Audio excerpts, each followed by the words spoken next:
ಹೀಗೆ ರಂಜನಿ ಮೇಲೆ ದಾಳಿ ಮಾಡಿದ್ರೆ ರುದ್ರ ಸುಮ್ಮನಿರ್ತಾನೆ ಅಂದ್ಕೊಂಡಿದ್ಯಾ? ಕೊಂದು ಹಾಕ್ತಾನೆ. ಅವನು ಇದುವರೆಗೆ ಯಾಕೆ ಸುಮ್ಮನಿದಾನೋ ತಿಳಿಯದು. ಇಷ್ಟು ನಡೆದ ಮೇಲೂ ಇನ್ನು ಮುಂದೆ ಮಾತ್ರ ಸುಮ್ಮನಿರೋದಿಲ್ಲ. ಖಂಡಿತವಾಗಿ ನಡೀತಿರೋ ವಿಷಯಗಳಿಂದ ಯಾರಿದ್ದಾರೆ ಅಂತ ಪತ್ತೆ ಹಚ್ತಾನೆ. ಅದರಿಂದ ನೀನು ಭಾರತ ಬಿಟ್ಟು ಓಡ್ ಹೋಗೋದು ಒಳ್ಳೆಯದು ಅಂತ ಫೋನ್ ಕಟ್ ಮಾಡ್ದ ರಿಷಿ. ತಕ್ಷಣವೇ ರುದ್ರ ಇಳಿದ ಆಸ್ಪತ್ರೆಗೆ ಹೊರಟ. ಮತ್ತೊಂದೆಡೆ ಸುರಭಿ ನಾಳೆ ಅಮೇರಿಕಾಗೆ ಹೇಗೆ ಹೋಗೋದು ಅಂತ ಯೋಚಿಸ್ತಿದ್ದಾಳೆ. ಅಷ್ಟರಲ್ಲಿ ಕೆಲಸದವ್ರು ಬಂದವಳನ್ನ ಊಟಕ್ಕೆ ಕರೆದ್ರು. ಆದ್ದರಿಂದ ಆಗಲೇ ಮಮ್ಮಿಗೆ, ಭಾವನಿಗೆ, ವಿರಾಜ್ಗೆ ವಿಷಯ ಹೇಳಬೇಕು ಅಂತ ನಿರ್ಧರಿಸಿದ್ಲು. ಅವಳು ಹೋಗುವಷ್ಟರಲ್ಲಿ ವಿರಾಜ್, ವೀರೇಂದ್ರ, ಮೌನಿತಾ ಕೂಡ ಕೂತಿದ್ರು. ಯಾರ ಜೊತೆ ಏನೂ ಮಾತಾಡ್ತಿಲ್ಲ. ಮೌನಿತಾ ಮುಖ ಒಂಥರ ಇತ್ತು. ಸುರಭಿ ಹೋಗಿ ಕೂತ್ಕೊಳ್ಳುತ್ತಲೇ ಕೆಲಸದವಳು 4ವರೆಗೂ ಊಟ ಬಡಿಸಿದ್ಲು. ಎಲ್ಲರೂ ಮೌನವಾಗಿ ಊಟ ಮಾಡ್ತಿರುವಾಗ, ಮಮ್ಮಿ ನಾನು ನಾಳೆ ಸಂಜೆ ಅಮೇರಿಕಾಕ್ಕೆ ಹೋಗ್ತಿದ್ದೀನಿ ಅಂದ್ಲು ಸುರಭಿ. ಆ ಮಾತಿ ಕಣ್ಣೆತ್ತಿ ಅವಳ ಕಡೆ ನೋಡಿದ ಮೌನಿತಾ ಒಂದು ಕ್ಷಣ ಆಶ್ಚರ್ಯದಿಂದ ನೋಡಿದ್ಲು. ಅದರಷ್ಟರಲ್ಲೇ ಸಹಜ ಸ್ಥಿತಿಗೆ ಬಂದು, ಯಾರ ನಿರ್ಧಾರಗಳನ್ನ ಅವರು ತಗೊಳ್ತಿದ್ದಾರೆ, ಹಾಗಿರುವಾಗ ನನಗೆ ಹೇಳೋದು ಯಾಕೆ ಸುರಭಿ, ಹೋಗ್ಬಾಲ್ ಜಾಗರೂಕತೆಯಿಂದ ಓದ್ಕೊ ಅಂದ್ಲು. ಅವಳ ಮಾತಿನ ಅರ್ಥ ವೀರೇಂದ್ರ ಅದಕ್ಕೂ ಮೊದಲು ತಮ್ಮ ನಡುವೆ ನಡೆದ ಚರ್ಚೆಯನ್ನು ತಾಯಿಗೆ ಹೇಳಿದ್ದಾನೆ ಅಂತ ಸುರಭಿಗೆ ಅರ್ಥ ಆಯಿತು. ಆಗಲೇ ವೀರೇಂದ್ರ ಕೂಡ ತಿನ್ನೋದನ್ನು ನಿಲ್ಲಿಸಿ ದಿಢೀರಂತೆ ಇವಳು ನಾಳೆ ಯಾಕೆ ಹೋಗ್ಬೇಕು ಅಂದ್ಕೊಳ್ತಿದ್ದಾಳೆ ಅಂತ ಯೋಚಿಸ್ತಿದ್ದ. ವಿರಾಜ್ ಮಾತ್ರ ಈ ವಿಷಯದ ಬಗ್ಗೆ ಸುರಭಿ ಜೊತೆ ಆಮೇಲೆ ಚರ್ಚೆ ಮಾಡ್ಬೋದು ಅಂದ್ಕೊಂಡು ಅವನು ಸುಮ್ಮನೆ ನಿಂತಿದ್ದ. ಇನ್ನು ವೀರೇಂದ್ರ ಇಲ್ಲಾರದೆ, ಅದೇನು ಸುರಭಿ, ನೀನು ಹೋಗಬೇಕಾಗಿದ್ದು ನಾಡಿದ್ದಲ್ವಾ, ನಾಳೆ ಹೋಗ್ತೀನಿ ಅಂತಿದೆಯಲ್ಲ ಅಂತ ಕೇಳಿದ. ನಿಜವಾಗಿ ಭಾವ, ನಾಡಿದ್ದು ನಾನು ನಿಜಕ್ಕೂ ಪ್ರಮಾಣ ಪತ್ರಗಳನ್ನ ಸಲ್ಲಿಸೋದಕ್ಕೆ ಕೊನೆ ದಿನಾಂಕ. ನಾನು ನಾಳೆ ಹೋದರೆ ಮಾತ್ರ ನಾಡಿದ್ದು ಕಾಲೇಜ್ನಲ್ಲಿ ಅವುಗಳನ್ನ ಸಲ್ಲಿಸೋದಕ್ಕೆ ಸಾಧ್ಯ ಆಗುತ್ತೆ. ಈಗಷ್ಟೇ ಮೇಲ್ ಬಂದಿದೆ, ಆದ್ದರಿಂದ ನಾಳೆ ಹೊರಡ್ತೀನಿ. ಅದರಲ್ಲೂ ನಾಳೆ ಇಲ್ಲಿಂದ ಹೋಗೋ ವಿಮಾನಗಳಿಗೆ ಟಿಕೆಟ್ ಇಲ್ಲ, ಆದ್ದರಿಂದ ನಾನು ಬೆಂಗಳೂರಿಗೆ ಹೋಗಿ ಅಲ್ಲಿಂದ ಹೋಗ್ತೀನಿ ಅಂತ ಹೇಳಿದ್ಲು ಸುರಭಿ. ಆ ಮಾತಿಗೆ ಸರಿ, ಹಾಗಿದ್ರೆ ನಾವು ನಾಳೆ ಮಧ್ಯಾಹ್ನ ಇಲ್ಲಿಂದ ಹೊರಡೋಣ ಅಂದ ವೀರೇಂದ್ರ. ಓಕೆ ಭಾವ ಅಂತ ತುಂಬ ಮಾಮೂಲಿಯಾಗಿ ಹೇಳಿದ್ಲು ಸುರಭಿ. ಹಬ್ಬ, ನಾಳೆ ಬೆಳಿಗ್ಗೆ ಹೇಗೂ ಈ ಹುಡುಗಿ ತಾನು ಹೋಗೋದಕ್ಕೆ ಬಟ್ಟೆಗಳನ್ನ ಪ್ಯಾಕ್ ಮಾಡ್ಕೊಳ್ಳೋದ್ರಲ್ಲಿ ಬ್ಯುಸಿಯಾಗಿರ್ತಾಳೆ. ಆದ್ದರಿಂದ ಚಂದ್ರನ ಭೇಟಿ ಆಗೋದಿಲ್ಲ. ಸುರಭಿ ಹೇಗೂ ಹೋಗ್ತಾಳೆ, ಅದರಿಂದ ವಿರಾಜ್ ಕೂಡ ಮನೇಲಿ ಇರ್ತಾನೆ. ನಾಳೆ ಒಂದೇ ದಿನದಲ್ಲಿ ಚಂದ್ರನನ್ನು ಆ ಜೈಲಿಂದ ಇನ್ನೊಂದು ಜೈಲಿಗೆ ಬದಲಾಯಿಸಬೇಕು ಅಂತ ಮನಸ್ಸಲ್ಲಿ ಅಂದ್ಕೊಂಡು ಅದಕ್ಕೆ ತಕ್ಕ ಯೋಜನೆಗಳನ್ನ ಹಾಕ್ತಿದ್ದಾನೆ ವೀರೇಂದ್ರ. ನಡೀತಿರೋದೆಲ್ಲ ತನಗೇನು ಸಂಬಂಧವಿಲ್ಲದಂತೆ ಮೌನಿತಾ ಊಟ ಮಾಡ್ತಿದ್ದಾಳೆ. ಆಗ ಸುರಭಿ ದಿಢೀರಂತ, ಮಮ್ಮಿ ನೀನು ಒಂದು ವಿಷಯ ಸ್ಪಷ್ಟವಾಗಿ ಹೇಳಬೇಕು. ಡ್ಯಾಡಿಯಿಂದ ನಿನಗಾಗಿರೋ ನಷ್ಟ ಏನು ನನಗಂತೂ ಗೊತ್ತಿಲ್ಲ, ಆದರೆ ಇದುವರೆಗೆ ನಮಗಂತೂ ಒಳ್ಳೆಯದೇ ನಡೆದಿದೆ.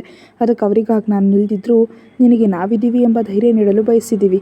ಆದ್ದರಿಂದ ನಾಳೆ ಬೆಳಿಗ್ಗೆ ನಾನು ಮತ್ತು ವಿರಾಜ್ ಡ್ಯಾಡಿ ಹತ್ರ ಹೋಗ್ತಿದ್ವಿ, ಅಲ್ಲಿಂದ ಬಂದಮೇಲೆ ನಾನು ಹೊರಡ್ತೀನಿ ಅಂದ್ಲು. ಆ ಮಾತಿಗೆ ತಲೆ ಮೇಲೆ ಸಿಡಿಲು ಬಿದ್ದಂತ ಅನ್ನಿಸ್ತು ವೀರೇಂದ್ರಗೆ. ಮೌನಿತಾ ಮಗಳ ಕಡೆ ನೋಡಿ ನಿಮ್ಮಿಷ್ಟ ಅಂತ ಹೇಳಿ ಕೈ ತೊಳ್ಕೊಂಡು ಅಲ್ಲಿಂದ ಹೊರಟು ಹೋದ್ಲು. ತಾನೇ ಸರಿ ಮಾಡ್ಕೊಳ್ತಾಳೆ ಬಿಡು ಅಂದ್ಕೊಂಡು ಸುರಭಿ ಕೂಡ ಊಟ ಮುಗಿಸಿ ರೂಮಿಗೆ ಹೋದ್ಲು. ಅವಳ ಹಿಂದೆ ವೀರೇಂದ್ರ ಹೋಗ್ಬೇಕಾ ಅಂತ ಅಂದ್ಕೊಂಡ. ಆದರೆ ಅವನಿಗೆ ಅವಕಾಶ ನೀಡಿದೆ ವಿರಾಜ್ ಮೊದಲೇ ಸುರಭಿ ಹತ್ರ ಹೋದ. ಇವನೊಬ್ಬ ಪಾನಕದಲ್ಲಿನ ಕಡ್ಡಿಯಂತೆ. ಈ ಸುರಭಿ ಜೊತೆ ಏನಾದರೂ ಮಾತಾಡ ಚಂದ್ರನ ಹತ್ರ ಹೋಗದಂತೆ ತಡಿಬೇಕಂದ್ಕೊಂಡ್ರೆ ಈಗಲೇ ಅಕ್ಕನ ರೂಮ್ನೊಳಗೆ ಹೋಗ್ತಾ ಇದ್ದಾನೆ ಅಂತ ಬೈದ್ಕೊಂಡ. ಮತ್ತೊಂದೆಡೆ ಆಸ್ಪತ್ರೆಯಲ್ಲಿರೋ ರುದ್ರ ವಿಶಿಷ್ಟಾಳಿಗೆ ಚಿಕಿತ್ಸೆ ನೀಡ್ತಿರೋ ವೈದ್ಯರು ಯಾವಾಗ ಹೊರಗೆ ಬರ್ತಾರೋ ಅಂತ ಕಾಯ್ತಿದ್ದಾನೆ. ದಿಯಾ ಹಸಿವು ಅಂತಿದ್ದರಿಂದ ಕ್ಯಾಂಟೀನ್ಗೆ ಹೋಗಿ ಮಗುವಿಗೆ ಹಾಕಿ ತಿನ್ನೋದಕ್ಕೆ ತಿಂಡಿ ತಂದ್ಲು ಕವಿತಾ. ಮಾಲ್ತಿ ಮಡಿಲಲ್ಲಿ ಕೂತು ಕವಿತಾ ನೀಡಿದಂತೆ ನಿಂತಿದ್ದಾಳೆ ದಿಯಾ. ವಿಶಿಷ್ಟಾಳಿಗೆ ಏನೂ ಆಗಬಾರ್ದು ಅಂತ ಮನಸ್ಸನ್ನು ಅಂದ್ಕೊಳ್ಳೋದು ಬಿಟ್ಟು ಏನೂ ಮಾಡೋದಕ್ಕಾಗ್ತಿಲ್ಲ ರುದ್ರಾಗೆ. ನಿಜವಾಗಿ ವಿಶಿಷ್ಟಾಳ ಪರಿಸ್ಥಿತಿಗೆ ಕಾರಣ ಯಾರು ಅಂತ ರುದ್ರನಿಗೆ ಈಗಾಗಲೇ ಅರ್ಥ ಆಗಿದೆ. ಅದಕ್ಕೆ ಅವರ ಮೇಲೆ ತಕ್ಷಣ ಕ್ರಮ ತೆಗೆದುಕೊಳ್ಳೋದಕ್ಕೆ ಸಿದ್ಧನಾದ. ಅದರ ಭಾಗವಾಗಿಯೇ ರಿಷಿನಲ್ಲಿ ಕರೆಸ್ತಿದ್ದಾನೆ. ಅಷ್ಟರಲ್ಲಿ ವೈದ್ಯರು ಹೊರಗೆ ಬಂದಿದ್ದರಿಂದ ಅವಸರದಿಂದ ವೈದ್ಯರ ಹತ್ರ ಹೋದ ರುದ್ರ. ಅವನನ್ನು ನೋಡಿದ್ಲೆ, ಮಿಸ್ಟರ್ ನಿಮ್ಮ ಹೆಸರು ಅಂತ ಕೇಳಿದ್ರು. ನನ್ನ ಹೆಸರು ರುದ್ರ, ಒಳಗಿರೋದು ಮಿಸ್ ವಿಶಿಷ್ಟ ನನ್ನ ತಂಗಿ, ಅವಳಿಗೆ ಹೇಗಿದ್ದಾಳೆ ಡಾಕ್ಟರ್ ಅಂತ ಕೇಳಿದ. ಹೆಚ್ಚಿನ ಅಪಾಯ ಏನೂ ಇಲ್ಲ, ಆದರೆ ಅವಳ ಬಲಗೈ ಪೂರ್ತಿಯಾಗಿ ಸುಟ್ಟು ಹೋಗಿದೆ. ಪ್ಲಾಸ್ಟಿಕ್ ಸರ್ಜರಿ ಮಾಡಿದ್ರೆ ಪೂರ್ತಿಯಾಗಿ ಮೊದಲಿನಂತೆ ಆಗದಿದ್ರೂ ಸ್ವಲ್ಪ ಸುಧಾರಿಸಬಹುದು ಅಂತ ಹೇಳಿದ್ರು. ಓಕೆ ಡಾಕ್ಟರ್, ಎಷ್ಟು ಖರ್ಚಾದರೂ ಪರವಾಗಿಲ್ಲ, ನೀವು ಪ್ಲಾಸ್ಟಿಕ್ ಸರ್ಜರಿಗೆ ಏರ್ಪಾಟ್ ಮಾಡಿ ಎಂದ. ಸರಿ, ನಾನು ಆ ಏರ್ಪಾಟ್ಗಳಲ್ಲಿ ಇರ್ತೀನಿ, ನೀವು ಕೌಂಟರ್ನಲ್ಲಿ ಹಣ ಕಟ್ಟಿ ಅಂತ ಅಲ್ಲಿಂದ ಹೊರಟು ಹೋದರು ಡಾಕ್ಟರ್. ಆದ್ದರಿಂದ ಅವಸರವಾಗಿ ಕೌಂಟರ್ಗೆ ಹೋದ ರುದ್ರ ಅಲ್ಲಿ ವಿಶಿಷ್ಟ ಹೆಸರಿನಲ್ಲಿ ಹಣ ಕಟ್ಟಿ ಬಿಲ್ ತೆಗೆದುಕೊಳ್ತಿರುವಾಗ ಅಲ್ಲಿಗೆ ಬಂದ ರಿಷಿ ಅವನನ್ನು ನೋಡುತ್ತಲೇ, ಏನಾಯ್ತು ರುದ್ರ, ನೀನು ಚೆನ್ನಾಗಿದೆಯಾ, ನಿಜಕ್ಕೂ ದಾಳಿ ಯಾರು ಮಾಡಿದ್ರು, ಯಾರಿಗೆ ಗಾಯ ಆಗಿದೆ ಅಂತ ಗಾಬರಿಯಿಂದ ಕೇಳಿದ. ಆ ಮಾತಿಗೆ ದಾಳಿ ಮಾಡಿದ್ದು ಯಾರು ಅಂತ ನನಗೆ ಗೊತ್ತಿಲ್ಲ ರಿಷಿ, ಆದರೆ ಗಾಯ ಆಗಿದ್ದು ಮಾತ್ರ ವಿಶಿಷ್ಟಾಳಿಗೆ ಅಂತ ಹೇಳ್ದ. ಆ ಮಾತಿಗೆ ಬೆಚ್ಚಿ ಬೀಳ್ತಾ, ವಾಟ್, ವಿಶಿಷ್ಟಾಳಿಗೆ ಅವಳಿಗೆ ಹೇಗೆ ಅಂತ ಅನುಮಾನದಿಂದ ಕೇಳ್ದ. ಹೌದು, ಅವಳಿಗೆ ಆಯಿತು, ವಿಮಾನ ನಿಲ್ದಾಣಕ್ಕೆ ನನ್ನನ್ನು ಕರ್ಕೊಂಡು ಹೋಗೋದಕ್ಕೆ ಬಂದಿದ್ಲು, ನನ್ನ ಮೇಲೆ ನಡಿಬೇಕಾಗಿದ್ದಾಳೆ, ಅವಳ ಮೇಲೆ ನಡೀತು ಅಂದ ರುದ್ರ. ಓ ದೇವ್ರೇ, ಈಗ ಅವಳು ಹೇಗಿದ್ದಾಳೆ ರುದ್ರ ಅಂತ ಕೇಳಿದ ರಿಷಿ. ಕೈ ತುಂಬ ಬೊಬ್ಬೆ ಬಂದಿದೆ, ಪ್ಲಾಸ್ಟಿಕ್ ಸರ್ಜರಿ ಮಾಡಬೇಕಂತ ಡಾಕ್ಟರ್ ಹೇಳಿದ್ರು, ಅದಕ್ಕೆ ಬಿಲ್ ಅಮೌಂಟ್ ಕಟ್ಟಿದ್ದೀನಿ, ಈಗ ಅವಳನ್ನ ನೋಡೋದಕ್ಕೆ ಹೋಗ್ತಿದ್ದೀನಿ ಅಂತ ಹೇಳಿದ. ಓಕೆ ರುದ್ರ, ನೀನು ಹೋಗು, ನನಗೊಂದು ಮುಖ್ಯವಾದ ಕರೆ ಇದೆ, ಮಾತಾಡಿ ನಿನ್ನ ಹತ್ರ ಬರ್ತೀನಿ ಅಂತ ಆತಂಕದಿಂದ ಹೇಳಿದ. ಓಕೆ ಬೇಗ ಬಾ ಅಂತ ಅಲ್ಲಿಂದ ಹೊರಟು ಹೋದ ರುದ್ರ. ನಿಜಕ್ಕೂ ವಿಶಿಷ್ಟಾಳ ಮೇಲೆ ದಾಳಿ ಮಾಡೋದೇನು ಅಂದ್ಕೊಳ್ಳುತ್ತಲೇ ತಕ್ಷಣವೇ ಅದಕ್ಕೂ ಮೊದಲು ಕರೆ ಮಾಡಿದ ನಂಬರ್ಗೆ ಕಾಲ್ ಮಾಡಿದ ರಿಷಿ. ಅತ್ತ ಕಡೆಯವರು ಫೋನ್ ಎತ್ತುತ್ತಿದ್ದಂತೆ, ನೀವು ಕೆಲಸ ಒಪ್ಪಿಸಿದಾಗ ಯಾರ ಮೇಲೆ ದಾಳಿ ಮಾಡಬೇಕು ಅಂತ ಹೇಳೋದಿಲ್ವಾ? ನಿನ್ನ ಮನುಷ್ಯರು ದಾಳಿ ಮಾಡಿದ್ದು ವಿಶಿಷ್ಟಾಳ ಮೇಲೆ, ರಂಜನಿ ಮೇಲಲ್ಲ ಅಂತ ಕೋಪದಿಂದ ಹೇಳ್ದ. ಹೌದು, ಆ ವಿಷಯ ನನಗೆ ಈಗಷ್ಟೇ ತಿಳಿಯಿತು ಅಂತ ನಿಧಾನವಾಗಿ ಹೇಳಿದ್ರು ಅತ್ತ ಕಡೆ ವ್ಯಕ್ತಿ. ವಿಷಯ ತಿಳಿದು ಕೂಡ ಹಾಗೆ ಹೇಗೆ ಶಾಂತವಾಗಿದೆಯಾ? ಈಗ ರುದ್ರ ಪೆಟ್ಟು ತಿಂದು ಹುಲಿ ಹೇಗೆ ದಾಳಿ ಮಾಡ್ತಾನೋ ಊಹಿಸೋದು ಕಷ್ಟ. ಹುಷಾರಾಗಿರು, ಸಾಧ್ಯ ಆದರೆ ತಕ್ಷಣ ಹೊರಟೋಗು ಅಂತ ಫೋನ್ ಕಟ್ ಮಾಡಿದ ರಿಷಿ. ಹಿಂದೆ ತಿರುಗಿ ನೋಡೋಷ್ಟರಲ್ಲಿ ಎದುರು ಕೈ ಕಟ್ಕೊಂಡು ನಿಂತಿದ್ದ ರುದ್ರ. ಅವನನ್ನು ನೋಡಿದ ರಿಷಿ ಕೈಯಲ್ಲಿದ್ದ ಫೋನ್ ಬಿಟ್ಟು ಹಾಗೆ ಬೆಚ್ಚಿ ಬಿದ್ದು ನಿಂತ. ರಿಷಿ ಮಾತಾಡ್ತಿರೋದನ್ನು ಗಂಭೀರವಾಗಿ ನೋಡ್ತಾ ನಿಂತಿದ್ದ ರುದ್ರ. ಅವನನ್ನು ನೋಡಿದ ರಿಷಿ ಗಾಬರಿ ಆಗ್ತಾ ನಗು ತಂದುಕೊಂಡು, ರುದ್ರ ನೀನೇನು ಇಲ್ಲಿ ವಿಶಿಷ್ಟ ಹತ್ರ ಹೋಗ್ತೀನಿ ಇಂದಿಯಲ್ಲ ಅಂತ ಕೇಳ್ದ. ಹೋಗಬೇಕು ಅಂದ್ಕೊಂಡೆ, ಆದರೆ ನಿನ್ನ ಹತ್ರ ಸ್ವಲ್ಪ ಕೆಲಸ ಇದ್ದ ಕಾರಣ ಹಿಂದೆ ಬಂದೆ. ಯಾರ ಜೊತೆ ಫೋನಲ್ಲಿ ಮಾತಾಡ್ತಿದ್ಯಾ ಅಂತ ಕೇಳ್ದ ರುದ್ರ. ಅದು ನನ್ನ ಫ್ರೆಂಡ್ ಜೊತೆ ಮಾತಾಡ್ತಿದ್ದೀನಿ, ಬಿಸ್ನೆಸ್ ಕಾಲ್ ಅಷ್ಟೇ, ಸ್ವಲ್ಪ ಮುಖ್ಯವಾಗಿತ್ತು, ಮಾತಾಡಿದೆ ಅಷ್ಟೇ. ಪಾಪ ವಿಶಿಷ್ಟ ಹೇಗಿದ್ದಾಳೆ, ಅವಳನ್ನ ಒಂದ್ಸಲ ನೋಡ್ಬೇಕು, ಹೋಗೋಣ ಬಾ ಅಂತ ಗಾಬರಿಯಿಂದ ಹೇಳ್ದ.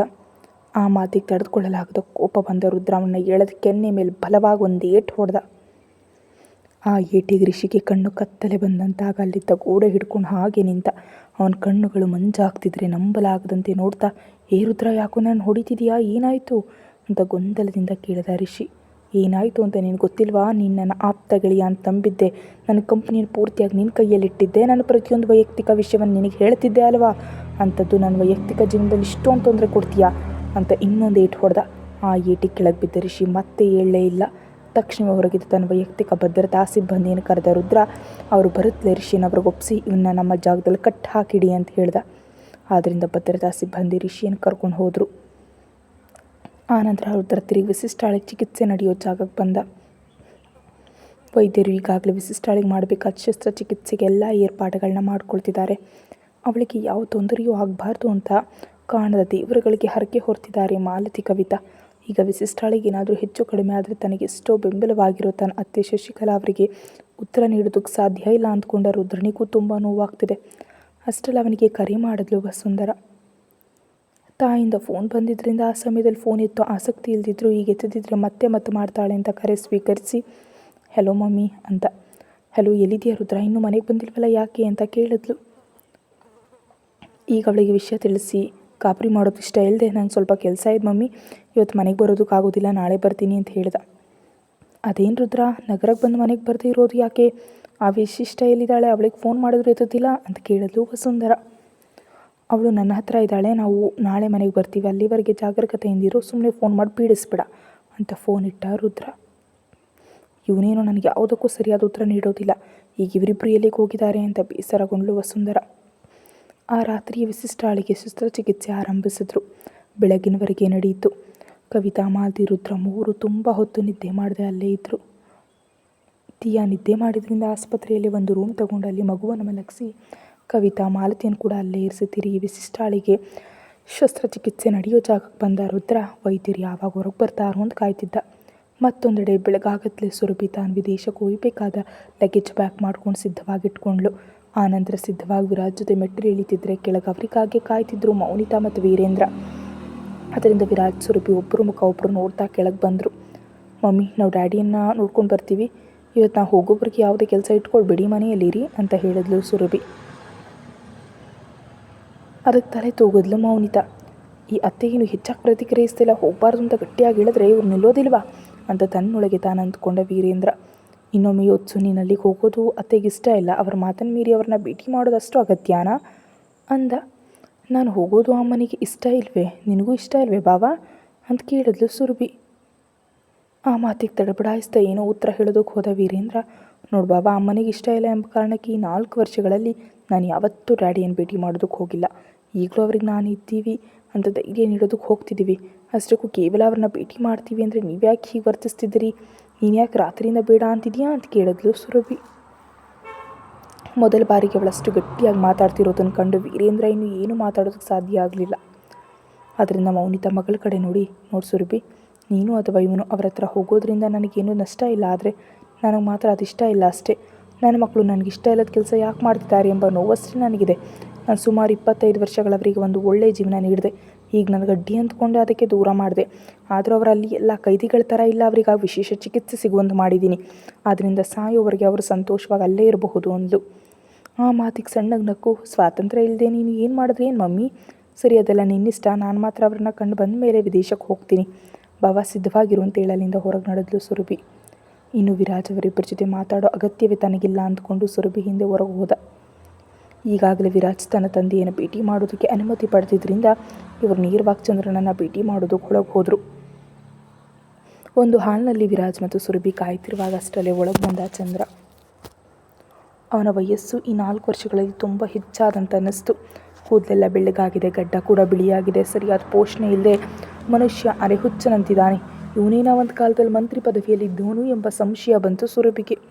ತನ್ನ ನೋಡೋದಕ್ಕೆ ಬಂದು ಸುರಭಿಯನ್ನು ಕಂಡು ಕಣ್ಣೀರು ಹಾಕಿದ ಚಂದ್ರ ಅವಳ ಹತ್ರ ಹೋಗಿ ತಲೆ ಮೇಲೆ ಕೈ ಇಟ್ಟು, ಇಷ್ಟು ದಿನಗಳ ಮೇಲೆ ಈ ಡ್ಯಾಡಿಯನ್ನು ನೋಡ್ಬೇಕನ್ನಿಸ್ತಾ ಮಗಳೇ ಅಂದ. ಆ ಮಾತಿಗೆ ಸುರಭಿ ಕಣ್ಣಲ್ಲೂ ನೀರು ತುಂಬಿ ಬರಲು ಡ್ಯಾಡಿ ಅನ್ನುತ್ತಾ ಹೋಗಿ ಅವನನ್ನು ಅಪ್ಕೊಂಡ್ಳು. ಚಂದ್ರ ಕೂಡ ಅಳುತ್ತಲೆ ಅವಳನ್ನ ಪ್ರೀತಿಯಿಂದ ಹತ್ತಿರಕ್ಕೆ ತೆಗೆದುಕೊಂಡ. ಅವರಿಬ್ಬರನ್ನು ನೋಡಿದ ವಿರಾಜ್ ಕೂಡ ಸ್ವಲ್ಪ ಭಾವುಕನಾದ. ಅಷ್ಟೇ ಸರ್, ನಿಮ್ಗೆ ಕೇವಲ 30 ನಿಮಿಷ ಮಾತ್ರ ಸಮಯ ಇದೆ, ಬೇಗ ಮಾತಾಡಿ ಅವ್ರನ್ನ ಕಳಿಸಿ ಅಂತ ಹೇಳಿದ ಅವರಿಗಿಂತ ಸ್ವಲ್ಪ ದೂರದಲ್ಲಿದ್ದ ಕಾನ್ಸ್ಟೇಬಲ್. ಆದ್ದರಿಂದ ಮಗಳಿಗಿಂತ ದೂರ ಸರಿದು ಕಣ್ಣುರಿಸ್ಕೊಂಡ ಚಂದ್ರ, ಅಳಬೇಡ ಸುರಭಿ, ನೀನು ವಿದೇಶಕ್ಕೆ ಹೋಗ್ತಿದ್ಯಾ ಅಂತ ವಿರಾಜ್ ಹೇಳ್ದ. ಯಾವಾಗ ಹೋಗ್ತಿದ್ಯಾ ಅಂತ ಕೇಳ್ದ. ಹೇಳ್ತೀನಿ, ಮೊದಲು ನೀವು ಕೂತ್ಕೊಳ್ಳಿ, ಡ್ಯಾಡಿ ಮಾತಾಡೋಣ ಅಂತಂದ್ಲು ಸುರಭಿ. ಆದ್ದರಿಂದ ಅವಳ ಎದುರಿಗೆ ಕೂತ ಚಂದ್ರ, ನಾನು ಇಂದು ಸಂಜೆ ಫ್ಲೈಟ್ನಲ್ಲಿ ಹೋಗ್ತಿದ್ದೀನಿ ಡ್ಯಾಡಿ, ಹೋದರೆ ಕನಿಷ್ಠ 2-3 ವರ್ಷಗಳವರೆಗೆ ಮತ್ತೆ ಬರೋದಕ್ಕಾಗಲ್ಲ ಅಂತ ಹೇಳಿದ್ಲು. ಆ ಮಾತಿಗೆ ಸರಿ ಮಗಳೇ, ಚೆನ್ನಾಗಿ ಓದ್ಕೊ, ನಿನ್ನ ಕಾಲ ಮೇಲೆ ನೀನು ನಿಲ್ಲಬೇಕು, ನೀನು ಎಲ್ಲಿದ್ದರೂ ಸಂತೋಷವಾಗಿರಬೇಕು ಅಂದ ಚಂದ್ರ. ಅವನ ಮಾತುಗಳು ಕೇಳ್ತಿದ್ರೆ ದೆವ್ವಗಳು ವೇದ ಓದಿದಂತ ಅನ್ನಿಸ್ತು. ಆದರೆ ಎಷ್ಟಾದರೂ ತಂದೆ ಬೆಳೆಸಿದ ಮಮತೆ ಇದ್ದ ಕಾರಣ ಸುರಭಿ ಹಾಗೆ ಅಂದ್ಕೊಳ್ಳೋದಕ್ಕೆ ಸಾಧ್ಯ ಆಗಲಿಲ್ಲ. ಓಕೆ ಡ್ಯಾಡಿ ಅಂದ್ಲು. ಇನ್ನು ವಿರಾಜ್ ಮಾತಾಡ್ತಾ, ಡ್ಯಾಡಿ, ನಾನು ನಿಮ್ಮನ್ನು ಕೇವಲ ಒಂದೇ ಒಂದು ವಿಷಯ ನೇರವಾಗಿ ಕೇಳಬೇಕು ಅಂದ್ಕೊಂಡಿದ್ದೀನಿ ಅಂದ. ಕೇಳಿ ವಿರಾಜ್. ಡ್ಯಾಡಿ, ನಿಮಗೆ ನನ್ನ ಮೇಲೆ ಮತ್ತು ಸುರಭಿ ಮೇಲೆ ಪ್ರೀತಿ ಇದೆಯಾ? ನಾವು ನಿಮ್ಮ ಮಕ್ಕಳಲ್ಲ, ಆದರೂ ಯಾವುದೋ ಒಂದು ಮೂಲೆಯಲ್ಲಿ ಬೆಳೆಸಿದ ಪ್ರೀತಿ ಇದೆಯೇ ಅಂತ ಕೇಳ್ದ ವಿರಾಜ್. ಆ ಪ್ರಶ್ನೆಯನ್ನು ಊಹಿಸಿದ ಚಂದ್ರ, ಏನು ಮಾತಾಡ್ತಿದ್ದೆ ವಿರಾಜ್? ನಾನು ನಿಮ್ಮಿಬ್ಬರ ಮೇಲೆ ಪ್ರೀತಿ ಇಲ್ವಾ? ಯಾವತ್ತಾದರೂ ನಿಮ್ಮ ವಿಷಯದಲ್ಲಿ ನಾನು ಹಾಗೆ ನಡ್ಕೊಂಡಿದ್ದೀನಿಯೇ ಅಥವಾ ಏನಾದರೂ ತಪ್ಪು ಮಾಡಿದ್ದೀನಾ ಅಂತ ಕೇಳ್ದ ಚಂದ್ರ. ಆಗ ಸುರಭಿ ಮಾತಾಡ್ತಾ, ಇಲ್ಲ ಡ್ಯಾಡಿ, ತಪ್ಪು ಮಾಡಿಲ್ಲ, ಆದರೆ ನಿಮ್ಮ ಹೊಟ್ಟೆಯಲ್ಲಿ ಹುಟ್ಟಿದ ಮಗಳನ್ನೇ ಕೊಲ್ಲಿಸ್ಬೇಕು ಅಂದ್ಕೊಂಡ ನಿಮಗೆ ಬೆಳೆಸಿದ ನಮ್ಮ ಮೇಲೆ ನಿಜವಾಗಿ ಪ್ರೀತಿ ಇದೆ ಅಂದರೆ ನಮ್ಗೆ ಯಾಕೋ ನಂಬೋದಕ್ಕಾಗ್ತಿಲ್ಲ ಅಂದ್ಲು. ಸುರಭಿಯಿಂದ ಆ ಮಾತುಗಳನ್ನ ನಿಜಕ್ಕೂ ಊಹಿಸದ ಚಂದ್ರನಿಗೆ ಆ ಕ್ಷಣದಲ್ಲಿ ರಂಜನಿ ನೆನಪಾಗಲು ಅವನ ಕಣ್ಣುಗಳಲ್ಲಿ ನೀರು ತುಂಬಿತು. ಅದನ್ನು ನುಂಗಿಕೊಳ್ಳುತ್ತಾ, ನೋಡಿ, ಇದು ನಿಜ, ನಾನು ನನ್ನ ಮಗಳ ವಿಷಯದಲ್ಲಿ ಮಾಡಿದ್ದು ತುಂಬ ದೊಡ್ಡ ತಪ್ಪು, ಕ್ಷಮಿಸಲಾರ್ಥ ತಪ್ಪು. ಆದರೆ ಆ ಸಮಯದಲ್ಲಿ ಪದವಿ ಎಂಬ ವ್ಯಾಮೋಹ ನನ್ನನ್ನು ಆ ಕೆಲಸ ಮಾಡುವಂತೆ ಮಾಡಿತು. ಒಂದು ಹೇಳೆ, ತುಂಬ ಹಸಿವಿನಿಂದ ಇರೋನಿಗೆ ಹೊಟ್ಟೆ ತುಂಬ ಅನ್ನ ಹಾಕಿದ್ರೆ ಅವನು ಸಂತೋಷವಾಗಿರ್ತಾನೆ. ಅದೇ ಹಸಿವಿನಿಂದ ಇರೋನಿಗೆ ಪ್ರತಿದಿನ ಕೇವಲ ಒಂದು ತುತ್ತನ್ನ ಮಾತ್ರ ನೀಡ್ತಿದ್ರೆ ನಾನು ಹೊಟ್ಟೆ ತುಂಬ ಯಾವಾಗ ತಿಂತೀನಿ ಅಂತ ಕಾಯ್ತಿರ್ತಾನೆ. ಹಾಗೆ ಇರುತ್ತೆ ಮಧ್ಯಮ ವರ್ಗದ ವ್ಯಕ್ತಿಗಳ ಆಲೋಚನೆ ಅಂದ ಚಂದ್ರ. ಆ ಮಾತಿಗೆ ಅವನು ಏನು ಹೇಳೋದು ಬಯಸ್ತಿದ್ದಾನೆ ಎಂಬುದು ಅರ್ಥವಾಗದೆ ಹಾಗೆ ನೋಡ್ತಿದ್ದ ವಿರಾಜ್ ಮತ್ತು ಸುರಭಿ. ಚಂದ್ರ ತನ್ನ ದಾಟಿಯಲ್ಲಿ ಹೇಳುತ್ತಲೇ ಹೋದ, ನಾನು ಒಬ್ಬ ಸಾಮಾನ್ಯ ಮಧ್ಯಮ ವರ್ಗದ ವ್ಯಕ್ತಿ, ಯಾವಾಗಲೂ ಉನ್ನತ ಸ್ಥಾನಕ್ಕೆ ಇರಬೇಕು ಅಂತ ಕನಸು ಕಾಣೋ ಸಾಮಾನ್ಯ ವ್ಯಕ್ತಿ. ಅಂಥ ನನಗೆ ನಿಮ್ಮ ತಾತ ರಾಜಕೀಯವಾಗಿ ನಡೆಯೋದನ್ನು ಕಲಿಸಿದ್ರು. ಅದರಲ್ಲೇ ಎಷ್ಟೋ ಕನಸುಗಳನ್ನ ಕಂಡು ನನಗೆ ಗರ್ಭಿಣಿಯಾಗಿದ್ದ ನನ್ನ ಮಗಳನ್ನು ಮದುವೆ ಆಗು, ನಿನ್ನ ನನ್ನ ರಾಜಕೀಯ ಉತ್ತರಾಧಿಕಾರಿಯನ್ನಾಗಿ ಮಾಡ್ತೀನಿ ಅಂದರೆ ಯಾರಾದರೂ ಒಪ್ಕೊಳ್ಳದೆ ಇರ್ತಾರಾ? ಅದರಲ್ಲಿ ನನ್ನಂತೆ ಎಷ್ಟೋ ಆಸೆಗಳಿದ್ದವ್ರು ಖಂಡಿತವಾಗಿ ಒಪ್ಕೊಳ್ತಾರೆ ಅಂತ ಹೇಳೋದನ್ನು ನಿಲ್ಲಿಸ್ತಾ ಚಂದ್ರ. ಸರಿ ಡ್ಯಾಡಿ, ಯಾರಾದರೂ ಆಸೆ ತೋರಿಸಿದ್ರೆ ಆಸೆಗೆ ಮಣಿತಾರೆ, ಆದರೆ ನೀವು ಆಸೆಗೆ ಬಲಿಯಾಗಿದ್ದಲ್ಲದೆ ನಿಮ್ಮನ್ನು ನಮ್ಮದವ್ರನ್ನ ಬಿಟ್ಟು ಬಂದದ್ದು ಎಷ್ಟು ಮಟ್ಟಿಗೆ ಸರಿ ಅಂತ ಕೇಳಿದ್ಲು ಸುರಭಿ. ಆ ಮಾತಿಗೆ ಸಣ್ಣದಾಗಿ ನಿಟ್ಟುಸಿರು ಬಿಟ್ಟು, ನಾನು ಮಾಲತಿ ಮತ್ತು ರಂಜನಿ ವಿಷಯದಲ್ಲಿ ತಪ್ಪು ಮಾಡಿದ್ದೀನಿ ಅಂತ ಅವರಿಬ್ಬರು ಮುಖ ನೋಡ್ದ. ಆಗ ಅವರಿಬ್ಬರು ಯಾವುದೇ ಭಾವನೆಗಳಿದೆ ಸಹಜವಾಗಿದ್ದರು. ಆಗ ಚಂದ್ರ ಅಂದ ಹಾಗೆ, ನಿಮಗೆ ನನ್ನ ಹೆಂಡತಿ ಹೆಸರು ತಿಳಿದಿಲ್ವೇ? ನನ್ನ ಮೊದಲ ಹೆಂಡತಿ ಹೆಸರು ಮಾಲತಿ, ಅವಳ ಮಗಳ ಹೆಸರು ರಂಜನಿ ಅಂತ ಹೇಳ್ದ. ಆ ವಿಷಯ ಅವರಿಗೆ ತಿಳಿದಿದ್ರು ಸುಮ್ಮನೆ ಇದ್ದರು ಸುರಭಿ ಮತ್ತು ವಿರಾಜ್. ಮತ್ತೆ ಚಂದ್ರ ಮುಂದುವರಿಸ್ತಾ, ನಿಮ್ಮ ತಾತ ಈ ಮದುವೆ ಆಗಲು ಕೇಳಿದಾಗ ನಮ್ಮ ಮದುವೆ ಆಗಲು ನಿಮ್ಮಮ್ಮ ಹಾಕೋದು ಒಂದೇ ಒಂದು ಷರತ್ತು, ಏನಂದರೆ ತನಗಿಷ್ಟ ಇಲ್ಲದೆ ಈ ಮದುವೆ ಮಾಡ್ತಿರೋ ತಂತವರು ಮನೆಯವರು ಮತ್ತೆ ತನ್ನ ಜೀವನಕ್ಕೆ ಬರಬಾರ್ದು ಅಂತ. ಹಾಗಾದರೆ ಮಾತ್ರ ನಾನು ಮದುವೆ ಆಗ್ತೀನಿ ಎಂದ್ಲು. ಅವಳು ಎಷ್ಟು ಸ್ವಾರ್ಥಿ ಅಂತ ನಿನಗೆ ಗೊತ್ತಾ? ನನ್ನ ಕೈಗಳನ್ನ ಕಟ್ಟಿ ಹಾಕಿ ನನ್ನ ಮದುವೆ ಆದಳು, ಆದರೆ ನನ್ನ ಜೊತೆ ಜೀವನ ಹಂಚ್ಕೊಳ್ಳಿಲ್ಲ. ಅವಳಿಗೆ ಇಷ್ಟವಾದವನ ಜೊತೆ ಮೊನ್ನೆವರೆಗೆ ಇದ್ಲು. ಅದು ಒಬ್ಬ ಗಂಡಸಾಗಿ ನನಗೆ ಎಷ್ಟು ನರಕ ಅಂತ ಗೊತ್ತಾ? ಆ ನರಕವನ್ನು ಮೀರಿ ನನ್ನ ಪದವಿಗಾಗಿ ನಿಮ್ಮ ಅಮ್ಮನಿಗೆ ಗಂಡನಾಗಿದ್ದೆ. ಆದರೆ ಒಂದು ಮಾತ್ರ ನಿಜ, ನಾನು ನನ್ನ ಸ್ವಾರ್ಥಕ್ಕಾಗಿ ನನ್ನ ಮಗಳನ್ನ ಬಿಟ್ಟು ಬಂದಿದ್ದರೂ ಕೂಡ ಅವಳ ಮೇಲೆ ತೋರಿಸ್ಬೇಕಾದ ಪ್ರೀತಿಯನ್ನೆಲ್ಲ ನಿಮ್ಮ ಮೇಲೆ ತೋರಿಸ್ದೆ. ನಿಮ್ಮನ್ನು ನನ್ನ ಮಕ್ಕಳು ಅಂದ್ಕೊಂಡೆ, ಯಾವತ್ತೂ ನಿಮ್ಮ ಶತ್ರುಗಳಂತೆ ನೋಡಲಿಲ್ಲ ಅಂತ ಕಣ್ಣೀರಾಗ್ತಾ ಆದರೆ ಎಷ್ಟೇ ಪದವಿ ವ್ಯಾಮೋಹ ಇರಲಿ, ದೊಡ್ಡವನಾಗಬೇಕೆಂಬ ಹಠ ಇರಲಿ, ಮಗಳನ್ನೇ ಕೊಲ್ತಾರಾ ಅಂದ್ಲು. ಅದೇ ನಾನು ಮಾಡಿದ ತಪ್ಪು. ಇಂದು ನನಗೆ ತಪ್ಪು ಮಾಡಿದ್ದೀನಿ ಅಂತ ಅರ್ಥ ಆಗ್ತಿದ್ರು ನನ್ನಿಂದ ನಷ್ಟ ಆದ ಯಾರ ಜೀವನವನ್ನು ನಾನು ಮತ್ತೆ ಕೊಡೋದಕ್ಕೆ ಸಾಧ್ಯ ಇಲ್ಲ. ಆದರೆ ನಿಮಗೆ ತಿಳಿಯೋದು ಇನ್ನೊಂದು ವಿಷಯ ಇದೆ ಅಂದ. ಆ ಮಾತಿಗೆ ಅದೇನು ಎಂಬಂತೆ ನೋಡಿದ್ರು ಸುರಭಿ ಮತ್ತು ವಿರಾಜ್. ಯಾವಾಗ ವೀರೇಂದ್ರ ಮತ್ತೆ ನಮ್ಮ ಜೀವನಕ್ಕೆ ಬಂದನೋ ಆವಾಗಲೇ ನನಗೆ ನಿಮ್ಮ ಅಮ್ಮನ ಮೇಲೆ ನಂಬಿಕೆ ಹೋಯಿತು. ವೀರೇಂದ್ರನ ಜೊತೆ ನಿಮ್ಮ ತಾತ ಮತ್ತು ಮಾವ ಕೂಡ ಬಂದರು. ಅವ್ರು ನೋಡ್ಕೊಂಡು ಮೌನಿತಾ ಖಂಡಿತವಾಗಿ ನನ್ನ ಬೇಡ ಅಂತಾಳೆ, ನನ್ನ ಪಕ್ಕಕ್ಕೆ ಸರಿಸ್ತಾಳಂತ ನಂಗೆ ಅರ್ಥ ಆಯಿತು. ಅದಕ್ಕೆ ನಾನು ಒಂದು ತಪ್ಪು ಮಾಡಿದೆ. ಆ ತಪ್ಪೆಂದು ನಿಮ್ಮ ಮುಂದೆ ನನ್ನ ಇನ್ನೂ ದೊಡ್ಡ ವಿಲನ್ನಾಗಿ ಮಾಡಬಹುದು ಅಂದ. ಏನಾ ತಪ್ಪು ಡ್ಯಾಡಿ ಅಂತ ಇಬ್ಬರು ಗಾಬರಿಯಿಂದ ನೋಡಿದ್ರು. ಯಾವಾಗ ನನಗೆ ಅಪಾಯ ಇದೆ ಅಂತ ಅರ್ಥ ಆಯಿತು ಆಗಲೇ ಹೊಸ ಆಸ್ತಿ ಕೊಡಬೇಕಂತ ಹೇಳಿ ಕೆಲವು ಕಾಗದಗಳ ಮೇಲೆ ಮೌನಿತಾಳಿಂದ ಸಹಿ ಮಾಡಿಸ್ಕೊಂಡೆ. ಆ ಕಾಗದಗಳ ಪ್ರಕಾರ ಅವಳ ಹೆಸರಿನಲ್ಲಿರೋ ಎಲ್ಲ ಆಸ್ತಿಯನ್ನು ನನ್ನ ಹೆಸರಿಗೆ ಬರೀತಿರುವಂತೆ ಸಹಿ ಮಾಡಿಸ್ಕೊಂಡೆ. ಕೆಲವು ದಿನಗಳಲ್ಲಿ ಅದೆಲ್ಲ ನನ್ನ ಹೆಸರಿಗೆ ಬಂತು. ಅಷ್ಟರ ನನ್ನ ಮೊದಲ ಹೆಂಡತಿ ಮತ್ತು ಮಗು ಬದುಕಿದ್ದಾರೆ ಅಂತ ಖಚಿತವಾಗಿ ತಿಳಿಯಿತು. ಆದ್ದರಿಂದ ಯಾವಾಗ ನಾನು ಅರೆಸ್ಟ್ ಆದ್ನೋ ಆಗ ನಾನು ಆಸ್ತಿಯನ್ನೆಲ್ಲ ನನ್ನ ಹೆಸರಿನಿಂದ ಎಲ್ಲೋ ಬದುಕಿದ್ದಾಳೆ ಅಂತ ನಂಬಿದ್ದ ನನ್ನ ಮಗಳು ರಂಜನಿ ಹೆಸರಿಗೆ ಬದಲಾಯಿಸುವಂತೆ ಏರ್ಪಾಟು ಮಾಡಿದೆ. ಆ ಮಾತಿಗಿಬ್ಬರು ತಾವು ಕೇಳಿದ್ದು ನಿಜವೇ ಅಂತ ಬೆಚ್ಚಿಬಿದ್ರು. ಇದು ಒಂದೇ ನಾನು ನಿಮಗೆ ಮಾಡಿದ ಅನ್ಯಾಯ, ಇದೇ ದೊಡ್ಡ ತಪ್ಪು. ಆದರೆ ಇಲ್ಲಿಯೂ ನಾನು ನಿಮ್ಗೆ ಅನ್ಯಾಯ ಆಗೋದಕ್ಕೆ ಬಿಡೋದಿಲ್ಲ. ರಂಜನಿ ಎಲ್ಲಿದ್ದಾಳೆ ಅಂತ ಪತ್ತೆ ಹಚ್ಚಿ ಅವಳ ಮೂಲಕ ನನ್ನ ಬಿಡಿಸಿ ನಿಮ್ಮ ಆಸ್ತಿಗೆ ನಿಮ್ಗೆ ಒಪ್ಪಿಸಿ ನನ್ನ ಮಗಳನ್ನು ಮತ್ತು ಹೆಂಡತಿನ ಕರ್ಕೊಂಡು ನೀವು ಯಾರಿಗೂ ಕಾಣದಷ್ಟು ದೂರ ಹೊರಟು ಹೋಗ್ತೀನಿ ಅಂದ. ಇದುವರೆಗೆ ನಿಮ್ಮ ಮೇಲೆ ಪ್ರೀತಿ ಇದೆ ಅನ್ನತ್ಲೇ ಒಂದು ದೊಡ್ಡ ಜವಾಬ್ದಾರಿಯನ್ನು ತಮ್ಮ ತಲೆ ಮೇಲೆ ಹಾಕಿದವನನ್ನು ನೋಡಿದ್ರೆ ಏನು ಮಾತಾಡಬೇಕಂತ ವಿರಾಜ್ ಮತ್ತು ಸುರಭಿಗೆ ಅರ್ಥ ಆಗಲಿಲ್ಲ. ಅವರ ಮುಖಭಾವವನ್ನು ಗಮನಿಸಿದ ಚಂದ್ರ, ನಾನು ನನ್ನನ್ನು ಕಾಪಾಡ್ಕೊಳ್ಳೋದಕ್ಕೆ ಮಾತ್ರ ಕೆಲಸ ಮಾಡಿದೆ, ಆದರೆ ನಿಮ್ಗೆ ಅನ್ಯಾಯ ಮಾತ್ರ ಯಾವುದೇ ಕಾರಣಕ್ಕೂ ಮಾಡೋದಿಲ್ಲ. ನನ್ನ ನಂಬಿ ಆ ಪದವಿಯಿಂದ ಅಥವಾ ನಿಮ್ಮ ಅಮ್ಮನಿಂದ ಬಂದು ಯಾವುದೇ ಆಸ್ತಿ ನನಗೆ ಬೇಕಾಗಿಲ್ಲ. ಪೂರ್ತಿಯಾಗಿ ನಿಮ್ಮಿಬ್ಬರ ಹೆಸರಿಗೆ ಬರೀತೀನಿ ಅಂದ. ಅಂದರೆ ಈಗ ಆಸ್ತಿಗಾಗಿ ನಿಮ್ಮನ್ನು ಬಚಾವ್ ಮಾಡೋದಕ್ಕೆ ನಮ್ಮನ್ನು ಬ್ಲ್ಯಾಕ್ ಮೇಲ್ ಮಾಡ್ತಿದ್ದೀರಾ ಡ್ಯಾಡಿ ಅಂತ ಕೇಳ್ದ ವಿರಾಜ್. ನಾನು ಹೊರಗೆ ಬರಬೇಕು ಅಂದ್ಕೊಂಡಿದ್ರೆ ನೀವು ಕೇಳಬೇಕಾಯ್ತು. ಸರಿ, ಇದು ನಿಮಗೆ ತಪ್ಪು ಅನಿಸಿದ್ರೆ ಒಂದು ಕೆಲಸ ಮಾಡಿ, ನನ್ನ ಬಿಡಿಸ್ಬೇಕಾದ ಅಗತ್ಯ ಇಲ್ಲ. ಆದರೆ ರಂಜನಿ ಪತ್ತೆ ಹಚ್ಚಿ ಅವಳಿಗೆಲ್ಲ ವಿಷಯ ತಿಳಿಸಿ ಆಸ್ತಿಗಳನ್ನೆಲ್ಲ ನಿಮ್ಮ ಹೆಸರಿಗೆ ಬದಲಾಯಿಸ್ಕೊಳ್ಳಿ. ನಂಗೆ ತಿಳಿದ ಮಟ್ಟಿಗೆ ರಂಜನಿ ಹಣದ ಮೇಲೆ ಆಸೆ ಪಡೋ ಹುಡುಗಿಯಲ್ಲ. ನಾನು ಹೆಂಡತಿ ಮಾಲ್ತಿ ಅವಳನ್ನು ಹಾಗೆ ಬೆಳೆಸಿರೋದಿಲ್ಲ ಎಂಬ ನಂಬಿಕೆ ನನಗಿದೆ. ಅದರಿಂದ ಖಂಡಿತವಾಗಿ ನನ್ನಿಂದ ಬರೋ ₹1 ಕೂಡ ಅವಳು ತಗೊಳ್ಳೋದಿಲ್ಲ ಅಂದ ಚಂದ್ರ. ಇನ್ನು ಅವನ ಮಾತುಗಳಿಂದ ಅವನನ್ನು ಹೇಗೆ ಅರ್ಥ ಮಾಡ್ಕೊಳ್ಬೇಕಂತ ತಿಳಿದೆ ಮೌನವಾದರು ವಿರಾಜ್ ಮತ್ತು ಸುರಭಿ. ಎಲ್ಲಿದ್ದಾಳೆ ಅಂತ ತಿಳಿಯೋದು ಒಬ್ಬ ವ್ಯಕ್ತಿ ಮೇಲೆ ಇಷ್ಟು ದೊಡ್ಡ ಜವಾಬ್ದಾರಿ ಹಾಕಿದ ಚಂದ್ರನನ್ನು ಕಂಡ್ರೆ ಆ ಕ್ಷಣದಲ್ಲಿ ಸುರಭಿಗೂ ಮತ್ತು ವಿರಾಜ್ಗೂ ಕೂಡ ಬೇಸರ ಆಯಿತು. ಆದರೆ ಹೇಗಾದರೂ ರಂಜನಿಯನ್ನು ಹುಡುಕಬೇಕು, ಇಲ್ದಿದ್ರೆ ಎಲ್ಲ ಆಸ್ತಿನ ಕಳ್ಕೊಳ್ಬೇಕು. ಆಸ್ತಿ ಇಲ್ದಿದ್ರೂ ಯಾವುದೋ ಒಂದು ಕೆಲಸ ಮಾಡ್ಕೊಂಡು ಬದುಕಬಹುದು, ಆದರೆ ಇಂಥ ಶ್ರೀಮಂತ ಜೀವನ ಇರೋದಿಲ್ಲ ಅಂತ ಯೋಚಿಸ್ತಿದ್ದ ವಿರಾಜ್, ಓಕೆ ಡ್ಯಾಡ್, ನಾನು ಅವಳನ್ನ ಹೇಗಾದರೂ ಕರ್ಕೊಂಬಂದು ನಿಮ್ಮನ್ನು ಬಿಡಿಸ್ತೀನಿ. ಆದರೆ ಇದು ನಮ್ಮ ಆಸ್ತಿಗಾಗಲ್ಲ. ನೀವು ಇಷ್ಟು ದಿನ ನಮ್ಮನ್ನು ಬೆಳೆಸಿದ್ದಕ್ಕಾಗಿ ನಿಮ್ಮ ಋಣ ತೀರಿಸ್ಕೊಳ್ತಿದ್ದೀವಿ ಅಂದ್ಕೊಳ್ಳಿ. ಆಮೇಲೆ ಆಸ್ತಿ ಕೊಡೋದು ಬಿಡೋದು ನಿಮ್ಮ ಇಷ್ಟ ಅಂತ ಇದ್ದ. ಚಂದ್ರ ತಕ್ಷಣವೇ, ನಿಮಗೆ ರಂಜನಿ ಬಗ್ಗೆ ಏನು ತಿಳಿಯೋದಲ್ವಾ? ಕನಿಷ್ಠ ಅವಳು ಫೋಟೋ ಕೂಡ ಇಲ್ಲ. ಆಗಿರುವಾಗ ಅವಳು ಎಲ್ಲಿದ್ದಾಳೆ ಅಂತ ಹುಡುಕ್ತೀರಿ, ಹೇಗಿರ್ತಾಳೆ ಅಂತ ಹುಡುಕ್ತೀರಿ ಅಂತ ಕೇಳ್ದ. ಅದೆಲ್ಲ ನಾನು ನೋಡ್ಕೊಳ್ತೀನಿ ಎಂದ ವಿರಾಜ್. ಸುರಭಿ ಕೂಡ ಇದ್ದು, ಜಾಗರೂಕತೆಯಿಂದ ಇರಿ ಡ್ಯಾಡಿ. ನಿಮಗೆ ನಮ್ಮ ಮೇಲೆ ಪ್ರೀತಿ ಇದೆಯೋ ಅಥವಾ ಅಗತ್ಯಕ್ಕಾಗಿ ನಮ್ಮನ್ನು ಬಳಸ್ಕೊಳ್ಳೋ ಸ್ವಾರ್ಥವಿದೆಯೋ ನಮ್ಗೆ ಗೊತ್ತಿಲ್ಲ, ಆದರೆ ನೀವು ಯಾವತ್ತಿಗೂ ನಮ್ಮ ಡ್ಯಾಡಿಯೇ ಅಂದ್ಲು. ಆ ಮಾತು ಚಂದ್ರನಿಗೆ ಎಲ್ಲೋ ತಗಲ್ತು. ಎಷ್ಟು ಜನರ ಜೀವನ ಜೊತೆ ತಾನು ಆಡಿದ ಆಟ ತನ್ನನ್ನು ಇಂದು ಈ ಸ್ಥಿತಿಗೆ ತಂದಿದೆ ಅಂತ ಅವನಿಗೆ ಆ ಕ್ಷಣದಲ್ಲಿ ಸ್ಪಷ್ಟವಾಗಿ ಅರ್ಥ ಆಯಿತು. ಇಬ್ಬರು ಅಲ್ಲಿಂದ ಹೊರಗೆ ಹೋಗ್ತಿರುವಾಗ, 1 ನಿಮಿಷ ಸುರಭಿ ಅಂದ ಚಂದ್ರ. ಆದ್ದರಿಂದ ನಿಂತು ಹಿಂದೆ ತಿರುಗಿದ್ಲು. ವಿರಾಜ್ ಕೂಡ ಹಿಂದೆ ತಿರುಗ್ದ. ನನ್ನ ಮೇಲೆ ಈ ಕ್ಷಣದಲ್ಲಿ ಕೋಪ ಇದೆಯೋ ಇಲ್ಲವೋ ನಂಗೆ ಗೊತ್ತಿಲ್ಲ, ಆದರೆ ಜವಾಬ್ದಾರಿಯುತ ತಂದೆ ಅಂದುಕೊಂಡು ಒಂದೇ ಒಂದು ವಿಷಯ ಹೇಳ್ತಿದ್ದೀನಿ, ಕೇಳ್ತೀಯಾ ಅಂತ ಕೇಳ್ದ. ಆ ಮಾತಿ ಕೇಳ್ತೀನಿ ಅಂತ ತಲೆ ತೂಗಿದ್ಲು ಸುರಭಿ. ನೋಡು ಮಗಳೇ, ಆ ವೀರೇಂದ್ರ ನೀನು ಅಂದುಕೊಂಡಿರೋಷ್ಟು ಒಳ್ಳೆಯವನಲ್ಲ. ನಿಜ ಹೇಳಬೇಕಂದ್ರೆ ಅವನಷ್ಟು ವಂಚಕ ಯಾರೂ ಇಲ್ಲ. ಅವನು ಲಾವಣ್ಯ ಎಂಬ ಹುಡುಗಿಯನ್ನು ನಿಜವಾಗಿಯೂ ಪ್ರೀತಿಸಿ ಮದುವೆ ಆಗ್ತೀನಿ ಅಂತ ಮೋಸ ಮಾಡ್ದ. ಕೇವಲ ರಾಜಕೀಯದಲ್ಲಿ ಬೆಳೆಯೋದಕ್ಕಾಗಿ ನಿನ್ನ ಮದುವೆ ಆಗಬೇಕು ಅಂದ್ಕೊಂಡಿದ್ದಾನೆ. ಅದರಿಂದ ನಿನ್ನ ಜೀವನದಲ್ಲಿ ಯಾರು ಇದ್ದರೂ ಇಲ್ದಿದ್ರೂ ಒಬ್ಬಂಟಿಯಾಗಿದ್ದರೂ ನೀನು ಬದುಕಬಹುದು. ಆದರೆ ಆ ವೀರೇಂದ್ರನ ಜೊತೆ ಇದ್ದರೆ ಮಾತ್ರ ನಿನ್ನ ಜೀವನದ ಜೊತೆಗೆ ಎಷ್ಟೋ ಜನರ ಜೀವನ ಅವನ ಕೈಯಲ್ಲಿ ಹಾಳಾಗುತ್ತೆ. ಆದ್ದರಿಂದ ಜಾಗರೂಕತೆಯಿಂದ ಇರು ಅಂತ ಹೇಳ್ದ. ಅದಕ್ಕೆ ನಿಮ್ಮ ಹತ್ರ ಏನಾದರೂ ಸಾಕ್ಷಿ ಇದೆಯಾ ಅಂತ ಗಂಭೀರವಾಗಿ ಕೇಳಿದ್ಲು ಸುರಭಿ. ವೀರೇಂದ್ರನ ಬಗ್ಗೆ ಮಗಳಿಗೆ ಎಚ್ಚರಿಕೆ ನೀಡೋದಕ್ಕೆ ಪ್ರಯತ್ನಿಸಿದ ಚಂದ್ರನ ಮಾತುಗಳನ್ನ ಕೇಳಿ ಸುರಭಿ, ವೀರೇಂದ್ರ ಸರಿಯಾದ ವ್ಯಕ್ತಿಯಲ್ಲ ಅನ್ನೋದಕ್ಕೆ ನಿಮ್ಮ ಬಳಿ ಏನಿದೆ ಅಂತ ಕೇಳಿದ್ಲು. ಆ ಮಾತಿಗಳ ಹುಚ್ಚುತನಕ್ಕೆ ಮತ್ತು ಮುಗ್ಧತೆಗೆ ಬೆಚ್ಚಿಬಿದ್ದು ನೋಡಿದ್ರು ಚಂದ್ರ ಮತ್ತು ವಿರಾಜ್. ಅವನ ಬಗ್ಗೆ ಇಷ್ಟು ಸಲ ಹೇಳಿದ್ರು ಕೂಡ ಅವಳು ನಂಬದಿರೋದ ಕಾರಣ ಏನೆಂದು ಅವರಿಗೆ ನಿಜಕ್ಕೂ ಅರ್ಥ ಆಗ್ತಿರಲಿಲ್ಲ. ಬಹುಶಃ ಅವಳಿಗೂ ತಿಳಿಯದಂಥ ಅವನ ಮೇಲೆ ಬೆಳೆಸ್ಕೊಂಡು ಪ್ರೀತಿ ಇರಬಹುದು, ಅಥವಾ ಇನ್ನೇನಾದರೂ ಆಗಿರಬಹುದು.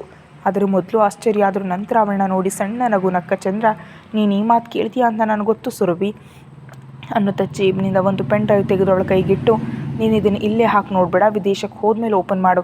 ಯಾಕಂದರೆ ಇಲ್ಲಿ ನೀನು ಆವೇಶದಿಂದ ಯಾವುದೇ ಒಂದು ಹೆಜ್ಜೆ ಇಟ್ಟರು ಅದು ನಿನ್ನ ಜೀವನಕ್ಕೆ, ಓದಿಗೆ, ಎಲ್ಲದಕ್ಕೂ ಅಡ್ಡಿಯಾದಂತಾಗುತ್ತೆ ಅಂತ ಹೇಳ್ದ. ಅವ್ನು ಯಾಕೆ ಹಾಗೆ ಹೇಳ್ತಿದ್ದಾನೆ ಅಂತ ಅರ್ಥವಾಗದು ಸುರಭಿ ಗೊಂದಲದಿಂದ ನೋಡಿದ್ಲು. ನಿನಗೆ ಸಮಯ ಆಗ್ತಿದೆ ಅಂತ ಅಂದ್ಕೊಳ್ತೀನಿ, ಪೆನ್ ಡ್ರೈವ್ ಜಾಗ್ರತೆ, ಹಾಗೆ ನೀನು ಕೂಡ ಜಾಗ್ರತೆ ಅಂತ ಹೇಳಿದ ಚಂದ್ರ. ಆ ಮಾತಿಗೆ ಸರಿ ಎಂಬಂತೆ ತಲೆದೂಗಿ ವಿರಾಜ್ ಜೊತೆ ಅಲ್ಲಿಂದ ಹೊರಟು ಹೋದ್ಲು ಸುರಭಿ. ಅಲ್ಲಿಂದ ಮನೆಗೆ ಬರ್ತಿದ್ದಂತೆ ಅವರಿಗೆ ಕಾಯ್ತಿದ್ರು ವೀರೇಂದ್ರ ಮತ್ತು ಮೌನಿತಾ. ಚಂದ್ರನ ಜೊತೆ ಅವರು ಏನು ಮಾತಾಡಿದ್ರು ಅಂತ ತಿಳಿಯೋದಕ್ಕೆ ಸುರಭಿ ಮತ್ತು ವಿರಾಜ್ ಏನಾದರೂ ಹೇಳ್ತಾರೇನೋ ಅಂತ ನೋಡಿದ್ರು. ಆದರೆ ಸುರಭಿ ಮಾತ್ರ ಮೌನವಾಗಿ ರೂಮಿಗೆ ಹೋಗಿ ಲಗೇಜ್ ತೊಗೊಂಡು ಕೆಳಗೆ ಬಂದು ಬಾವಾ ಇನ್ನು ಹೊಡೋಣವಾ ಅಂತ ಕೇಳಿದ್ಲು. ಆದ್ದರಿಂದ ಏನಂತಿದ್ದ ನಿನ್ನ ತಂದೆ, ಅಲ್ಲದ ತಂದೆ, ಏನು ಹೇಳದೆ ಹೋಗ್ತಿದೆಯಲ್ಲ, ನಿನಗೇನಾದರೂ ಶಾಕ್ ನೀಡಿದ್ನಾ, ಅದಕ್ಕೆ ಮಾತಾಡೋದಕ್ಕೆ ಆಗ್ತಿಲ್ವಾ ಅಂತ ಸ್ವಲ್ಪ ವ್ಯಂಗ್ಯವಾಗಿ ಕೇಳಿದ್ಲು ಮೌನಿತಾ. ಅವ್ರು ಏನಂದ್ರು ಅಂತ ನಾನು ಹೋದ್ಮೇಲೆ ವಿರಾಜ್ ಹೇಳ್ತಾನೆ, ಕೇಳಮ್ಮ ನಂಗೆ ಸಮಯ ಇಲ್ಲ ಮತ್ತು ಜಾಗ್ರತೆ ಅಂತ ತಾಯಿನ ಒಪ್ಕೊಂಡ್ಲು ಸುರಭಿ. ನಾವಲ್ಲ, ನೀನು ಜಾಗ್ರತೆ ಎಂದಿರು, ಇಬ್ಬರು ಊಟ ಮಾಡಿ ಹೋಗಿ ಅಂದ್ಲು. ಆ ಮಾತಿಗೆ ಇನ್ನೂ ಹೆಚ್ಚು ಹಠ ಮಾಡದೆ ಊಟ ಮಾಡಿ ವೀರೇಂದ್ರನ ಜೊತೆ ಬೆಂಗಳೂರಿಗೆ ಹೊರಟ್ಲು. ಇಬ್ಬರು ವಿಮಾನದಲ್ಲಿ ಕೂತಾಗ ಸುರಭಿ ಕಣ್ಮುಚ್ಚಿಯಿಂದ ಕೊರಗಿ ಅತೀವ ಆಲೋಚನೆಯನ್ನು ಮುಳುಗಿ ಹೋದ್ಲು. ಚಂದ್ರ ಏನೇನು ಹೇಳಿದ ಅಂತ ಕೇಳೋದಕ್ಕೆ ಮನಸ್ಸು ಚಡಪಡಿಸ್ತಿದ್ರು, ಕೇಳಲಾಗದೆ ಹಾಗೆಂದು ಮೌನವಾಗಿರಲು ಆಗದೆ ಅವಳು ಹೇಳ್ತಾಳೇನೋ ಅಂತ ಕಾಯ್ತಿದ್ದ ವೀರೇಂದ್ರ ಇನ್ನೊಂದು ಅರ್ಧ ಗಂಟೆಯಲ್ಲಿ ವಿಮಾನ ಇಳಿತೀವಿ ಎನ್ನುವಾಗಿರಲಾರದೆ, ಏನಂತ ಸುರಭಿ ನಿಮ್ಮ ಡ್ಯಾಡಿ ಅಂತ ಕೇಳಿದ ವೀರೇಂದ್ರ. ಏನಿಲ್ಲ ಬಾವ, ಚೆನ್ನಾಗಿ ಓದ್ಕೋ ಅಂತ, ಹಾಗೆ ಜೀವನದಲ್ಲಿ ಯಾವುದೇ ನಿರ್ಧಾರ ತೊಗೊಂಡ್ರು 1-2 ಸಲ ಯೋಚಿಸು ಅಂತ ಹೇಳಿದ್ರು ಅಷ್ಟೇ ಅಂತ ಕಣ್ಣು ಬಿಡದೆ ಉತ್ತರ ನೀಡಿದ್ಲು. ಅಷ್ಟೇನಾ, ಮತ್ತು ನೀನು ಯಾಕೆ ಹೀಗಿದೆಯಾ, ಅಷ್ಟಕ್ಕೂ ನೀನೇನಾದರೂ ಅಂದ್ರಾ ಅಂತ ಕೇಳಿದ ವೀರೇಂದ್ರ. ಹೇಳಿದ್ನಲ್ಲ ಬಾವ, ಅವ್ರು ನನ್ನ ಏನೂ ಅನ್ನಲಿಲ್ಲ, ನನಗೆ ಅವರನ್ನು ಹಾಗೆ ನೋಡಿ ಬೇಸರ ಆಯ್ತು ಅಷ್ಟೇ. ಇಷ್ಟು ದಿನಗಳಲ್ಲಿ ಒಂದು ಸಲ ಅವ್ರನ್ನ ಭೇಟಿ ಮಾಡೋದಕ್ಕೆ ಹೋಗದೆ ತಪ್ಪು ಮಾಡಿದೆ, ಅದೇ ಪಶ್ಚಾತ್ತಾಪವಾಗ್ತದೆ. ನಂಗೆ ಸ್ವಲ್ಪ ಹೊತ್ತು ವಿಶ್ರಾಂತಿ ಬೇಕು ಬಾವ ಅಂತ ಅಲ್ಲಿಗೆ ವಿಷಯ ಮುಕ್ತಾಯ ಮಾಡಿದ್ಲು ಸುರಭಿ. ಅದರಿಂದ ವೀರೇಂದ್ರ ಅವಳ ಕಡೆ ಅನುಮಾನದಿಂದ ನೋಡ್ತಾ, ಇಷ್ಟೇ ಅಲ್ಲ ಇನ್ನೇನೋ ನಡೆದಿದೆ, ಇವರ ನಡುವೆ ನಡೆದ ಚರ್ಚೆ ಏನು ಅಂತ ತಿಳಿಯೋದು ಹೇಗೆ ಅಂತ ಯೋಚಿಸ್ತಿದ್ದಾನೆ ವೀರೇಂದ್ರ. ಮತ್ತೊಂದೆಡೆ ವಿಶಿಷ್ಟಾಳಿಗೆ ಶಸ್ತ್ರಚಿಕಿತ್ಸೆ ಮುಗಿದು ವೈದ್ಯರು ಹೊರಗೆ ಬರತ್ಲೆ ರುದ್ರ ಅವರ ಎದುರು ಹೋಗಿ, ಡಾಕ್ಟರ್ ಅವಳು ಹೇಗಿದ್ದಾಳೆ ಅಂತ ಕೇಳಿದ. ಅವಳಿಗೆ ಪ್ರಸ್ತುತ ಯಾವ ತೊಂದರೆ ಇಲ್ಲ, ಎಲ್ಲ ಸರಿ ಇದೆ, ಸ್ವಲ್ಪ ಲಿಕ್ವಿಡ್ ಫುಡ್ ನೀಡ್ತಾ 1 ವಾರ ಆಸ್ಪತ್ರೆಯಲ್ಲಿರಬೇಕು, ಮತ್ತು ದಯವಿಟ್ಟು ನಿಮ್ಮಲ್ಲಿ ಯಾರು ಅವಳ ಹತ್ರ ಹೋಗಬೇಡಿ, ಸೋಂಕಾದರೆ ತುಂಬ ತೊಂದರೆ ಆಗುತ್ತೆ, ಇಲ್ಲಿ ನಾವು ನೋಡ್ಕೊಳ್ತೀವಿ, ನೀವು ಮನೆಗೆ ಹೋಗಬಹುದು ಅಂತ ಹೇಳಿದ್ರು ಡಾಕ್ಟರ್. ಆ ಮಾತಿಗೆ ಓಕೆ ಡಾಕ್ಟರ್, ತುಂಬ ಥ್ಯಾಂಕ್ಸ್, ಬಿಲ್ ಎಷ್ಟಾದರೂ ಪರವಾಗಿಲ್ಲ, ಅವಳಿಗೆ ವಿಶೇಷ ಗಮನ ನೀಡಿ, ಭದ್ರತೆ ಕೂಡ ಏರ್ಪಾಟು ಮಾಡಿ ಅಂತ ಹೇಳ್ದ. ಓಕೆ ಮಿಸ್ಟರ್ ರುದ್ರ, ಅವನ್ನೆಲ್ಲ ನಾವು ನೋಡ್ಕೊಳ್ತೀವಿ, ನೀವು ಹೊರಡಬಹುದು ಅಂತ ಹೇಳಿ ಹೊರಟು ಹೋದರು ಡಾಕ್ಟರ್. ಆನಂತರ ಗಾಜಿನ ಮೂಲಕ ಕಾಣಿಸ್ತಿರೋ ವಿಶಿಷ್ಟಾಳನ್ನು ಒಂದು ಸಲ ನೋಡಿದ್ರು ರುದ್ರ. ಅವಳನ್ನ ನೋಡ್ಕೊಳ್ಳೋ ಡಾಕ್ಟರ್ಗೆ ವೈಯಕ್ತಿಕವಾಗಿ ಹಣ ನೀಡಿ ಜಾಗರೂಕತೆಯಿಂದ ನೋಡ್ಕೊಳ್ಳೋದಕ್ಕೆ ಹೇಳಿ ಮಾಲತಿ, ಕವಿತಾ, ದಿಯಾಳನ್ನು ಕರ್ಕೊಂಡು ಮಾಲತಿಯವ್ರ ಮನೆಗೆ ಹೊರಟ. ಮನೆಗೆ ಬಂದ ಮೇಲೆ ರುದ್ರ ಸೋಫಾದಲ್ಲಿ ಕೂತು ಹಿಂದೆವರೆಗೆ ಕಣ್ಮುಚ್ಚಿ ಆಲೋಚನೆಯಲ್ಲಿ ಮುಳುಗದ. ನಿನ್ನೆಯಿಂದ ರುದ್ರ ತುಂಬ ಕಡಿಮೆ ಮಾತಾಡ್ತಾ ಹೆಚ್ಚು ಆಲೋಚನೆ ಮಾಡ್ತಿರೋದನ್ನು ಗಮನಿಸಿದ ಕವಿತಾ ಅವರ ಹತ್ರ ಹೋಗಿ, ಏನು ಮಾಡೋಣ ಅಂದ್ಕೊಂಡಿದ್ದೀಯ ರುದ್ರ ಅಂತ ಕೇಳಿದ್ಲು. ಆ ಮಾತಿಗೆ ಅವಳ ಕಡೆ ನೋಡ್ತಾ, ಒಂದು ಸುಳಿವು ಸಿಕ್ಕಿದೆ ಆಂಟಿ, ಅದನ್ನು ಹಿಡಿದು ಸಾಗಲು ನೋಡ್ತಾ ಇದ್ದೀನಿ ಅಂತ ಅಂದ. ಅಷ್ಟರಲ್ಲಿ ನಾನು ಬೆಂಗಳೂರಿಗೆ ಹೊರಟಿದ್ದೀನಿ ಸರ್ ಅಂತ ಸುರಭಿಯಿಂದ ಮೆಸೇಜ್ ಬರಲು, ಆಂಟಿ ದಿಯಾಗೆ ಸ್ನಾನ ಮಾಡಿಸಿ ಹೊಟ್ಟೆ ತುಂಬ ಊಟ ಮಾಡಿಸಿ ಮತ್ತು ಅವಳ ಸಾಮಾನುಗಳನ್ನೆಲ್ಲ ಒಂದು ಬ್ಯಾಗ್ನಲ್ಲಿ ಪ್ಯಾಕ್ ಮಾಡಿಕೊಡಿ ಅಂತ ಹೇಳಿದ ರುದ್ರ. ಯಾಕೆ ರುದ್ರ ಅಂತ ಅಷ್ಟರಲ್ಲೇ ಅಲ್ಲಿಗೆ ಬಂದ ಮಾಲತಿ ಕೇಳಿದ್ಲು. ಕತೆ ಮುಂದುವರಿಯುತ್ತೆ. ಹೆಚ್ಚಿನ ವಿಡಿಯೋಕ್ಕಾಗಿ ಚಾನಲ್ಗೆ ಮೆಂಬರ್ಶಿಪ್ ತಗೊಂಡು ವಿಡಿಯೋ ಮೊದಲೇ ನೋಡಿ.